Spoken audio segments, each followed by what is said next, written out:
নমস্কার। ক্যালকাটা ডায়ালগস থেকে মনোজ দাসের প্রীতি ও শুভেচ্ছা নিন। ধর্মেন্দ্র প্রধানের পদত্যাগ কি নরেন্দ্র মোদীর ঐতিহাসিক ভুল?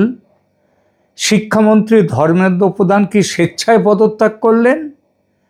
আমি ব্যক্তিগতভাবে তা বিশ্বাস করি না। শুধু আমি নই, সরকারের পক্ষে কিংবা বিপক্ষে বহু বহু মানুষ এটা বিশ্বাস করেন না। ককরোচ পার্টির প্রধান অভিজিৎ দীপকে গতকাল সকালে জ্বর হয়েছে বলে যন্তর মন্তর ছেড়ে চলে যেতে চেয়েছিলেন। তিনি যদি জানতেন যে সরকারের মধ্যে এমন একটা ভাবনা আছে যে ধর্মেন্দ্র প্রধানকে পদত্যাগে বাধ্য করা হবে বা তিনি পদত্যাগ করবেন স্বেচ্ছায়, তাহলে তিনি কখনোই যন্ত্রমন্তর ছেড়ে চলে যেতে চাইতেন না।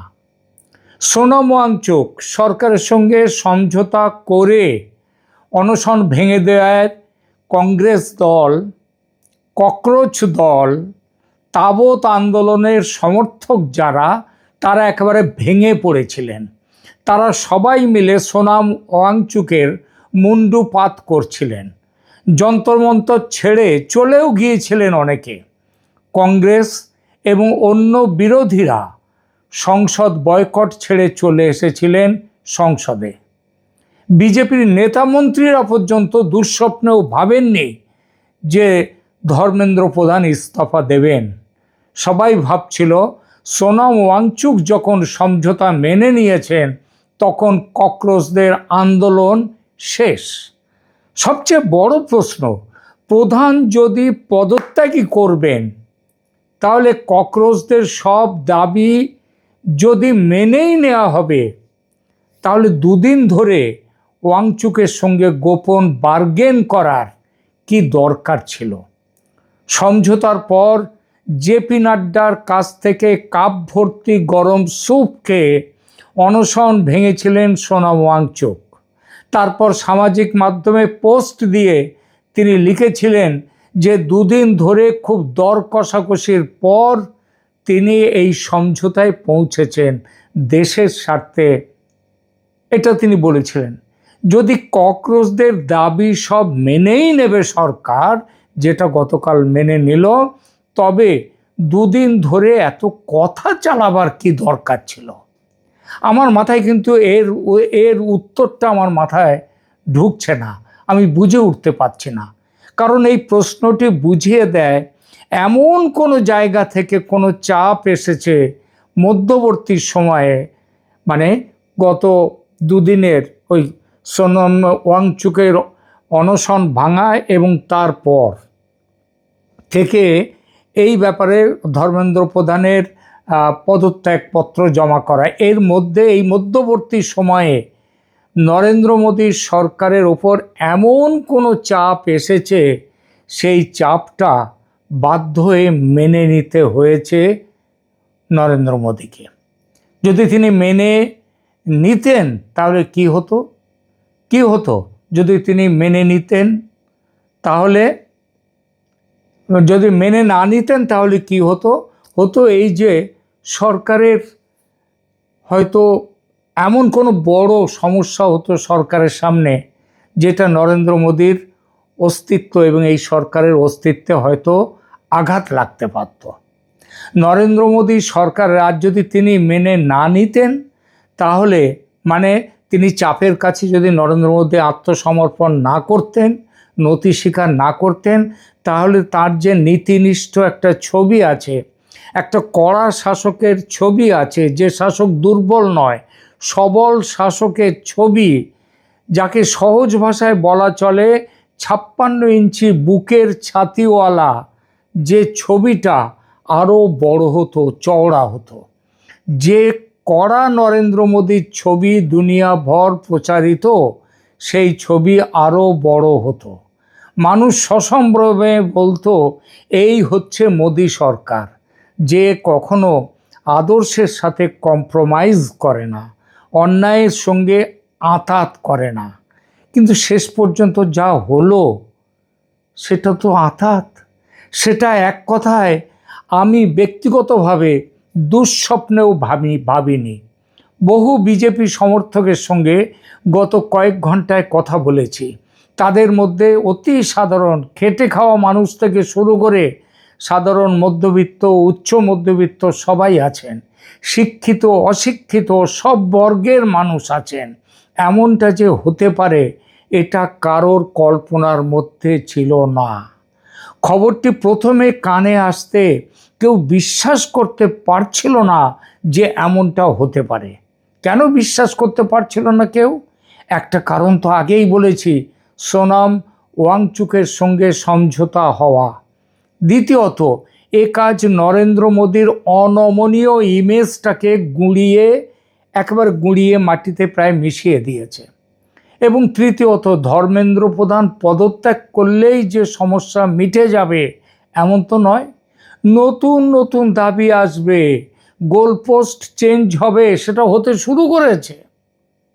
কারণ বাঘ একবার যদি রক্তের স্বাদ পায় তখন সে অন্য খাবার ছেড়ে রক্তই খেতে চাইবে, থামবে না। আর এটা যে কত সত্যি সেটা তো ইতিমধ্যেই দেখা যাচ্ছে। ককরোচ পার্টি নতুন ডিম্যান্ড দিয়েছে পুলিশকে, নিরাপত্তা রক্ষীদেরকে, গভর্নমেন্টের যে মিলিটারি প্যারামিলিটারি যারা যন্ত্রমন্ত্রে ছিল তাদেরকে ক্ষমা চাইতে হবে। কেন ক্ষমা চাইতে হবে? কারণ তারা আক্রান্ত হয়ে লাঠি চালিয়েছে, আক্রান্ত হয়ে পুলিশের যে কাজ সেইটা করেছে। কিন্তু এই কাজটা তাদের, এটা হচ্ছে যারা ককরোচ, যারা এই আন্দোলন যারা করেছে তাদের আঘাত লেগেছে, তাদের সেই জন্যে তাদের কাছে নাকি ক্ষমা চাইতে হবে পুলিশকে। আচ্ছা বলুন তো, এই দাবি যার মাথায় সামান্যতম বুদ্ধি আছে, কোনো সরকারের পুলিশ কখনো এই দাবি মানতে পারে? স্বাধীন ভারতে কিংবা পরাধীন ভারতে যাই হোক না কেন, কোনো দিন কোনো দেশে কোনো পুলিশ কখনো এইভাবে ক্ষমা চেয়েছে তারপরে আর পুলিশের কোনো মান সম্মান বলে কোনো জিনিস থাকে? কংগ্রেস বলছে কি, মানে এরা বলছে যে ককরোচ পার্টি, তারা বলছে যে পুলিশকে ক্ষমা চাইতে হবে। আর কংগ্রেস কি বলছে? মল্লিকার্জুন খাড়গে তিনি ইতিমধ্যে তিনি দাবি করেছেন, এক্স হ্যান্ডেলে তিনি পোস্ট করেছেন, করে বলেছেন ক্ষমা চাইতে হবে প্রধানমন্ত্রী নরেন্দ্র মোদীকে। আরও দাবি আসতে শুরু করেছে এবং আসবে ভবিষ্যতে, সেটা দেখে নেবেন। এরপরে এমন দাবিও আসবে যে আইন ইতিমধ্যে তৈরি হয়ে গেছে কিছু বিষয়ে, সেই আইন হয়তো তুলে নেওয়ার দাবিও আসবে। কারণ এই সরকার বুঝে গেছে, যে যারা আন্দোলনজীবী তারা বুঝে গেছে যে এই সরকারকে যদি ঠিক মতো চাপ দেওয়া যায় এই সরকারের মাথাটাও নত করা যায়। সুতরাং আজকে এই রাস্তাটা খুলে গেছে। কেন এই পরাজয় মেনে নিল সরকার? জয়ের রাস্তা খুলে যাওয়ার পর সোনাম ওয়াংচুককে নিজের দিকে নিয়ে এলেন সরকার। তারপরে এদের মধ্যে গণ্ডগোল শুরু হয়ে গেল, অবিশ্বাস শুরু হয়ে গেল। এ ওকে গালাগাল দিচ্ছে, এ বলছে ওকে বিজেপির দালাল, সে ওকে বলছে বিজেপির দালাল। তারপরে হঠাৎ কেন এই হার মেনে নেওয়া? যারা সরকারের বা বিজেপির বা আরএসএসের সব কাজ অন্ধের মতো মেনে নেয় তারা প্রশ্ন তুলবে না, এটা স্বাভাবিক। কিন্তু আমার মধ্যেও এই প্রশ্ন এসছে। আমি অস্বাভাবিকের দলে, আমি সব কথা মেনে নিতে পারি না সোজাসুজি। আমার মধ্যে প্রশ্ন আসে। আমার মনে হয়েছে বিজেপি যা করলো সেটা হচ্ছে অকারণে সারেন্ডার করলো, ভয় পেয়ে গিয়ে। কেন জানি না বারবার আমার মাথায় আসছে, মনে আসছে সেই জ্যোতিবাবুর, সিপিএমের পক্ষ থেকে জ্যোতিবাবুর প্রধানমন্ত্রীর পদ না নেয়ার কথাটা। সেদিন পার্টি সিদ্ধান্ত নিয়েছিল যে জ্যোতিবাবু প্রধানমন্ত্রীর পদ নেবেন না। পরবর্তী সময়ে সেই সিদ্ধান্তকে বলা হয়েছে ঐতিহাসিক ভুল। আমার মনে হচ্ছে নরেন্দ্র মোদী সরকার যে সিদ্ধান্ত এখন নিয়েছে, ধর্মেন্দ্র প্রধানকে এখানটায় তাকে পদত্যাগে বাধ্য করে কিংবা তার পদত্যাগপত্র গ্রহণ করে যেটা করলো আজকে মোদী সরকার, এটা মোদী সরকারেরও একটি ঐতিহাসিক ভুল। ইতিহাস ভবিষ্যতে এই নামে একদিন এই নামেই দেখবে এই ঘটনাকে, এবং এই ভুলের মাসুল যদি দিতে হয় বিজেপিকে আগামী দিনে, আমি অন্তত অবাক হব না। একদিকে যখন ভাবছি এসব কথা, তখন আমার মাথায় সরকারের এই সিদ্ধান্তের কারণ, সম্ভাব্য কারণ কি হতে পারে, সেসব ভাবনাও আমার মাথায় এসেছে। কেন এই কাজ করতে বাধ্য হলো সরকার? প্রথমত আমার মনে হয়েছে কিছু গুরুত্বপূর্ণ বিল পাস করাবার জন্যে সরকার একটু নমনীয় হয়েছে, মানুষের অন্যান্য এমপিদের তাদের সমর্থন পাওয়ার জন্যে।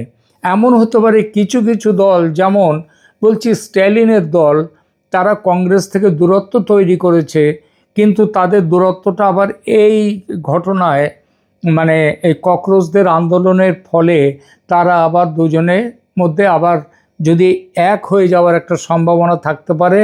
তার জন্যে এমন হলো যে স্ট্যালিনের দলকে, তাদেরকে, এবং আপনারা জানেন যে স্ট্যালিনের দলের খ্রিস্টানদের ওপরে তাদের একটা বড় সমর্থন ভিত্তি আছে, খ্রিস্টানদের ওপরে স্ট্যালিনের দলের ডিএমকের।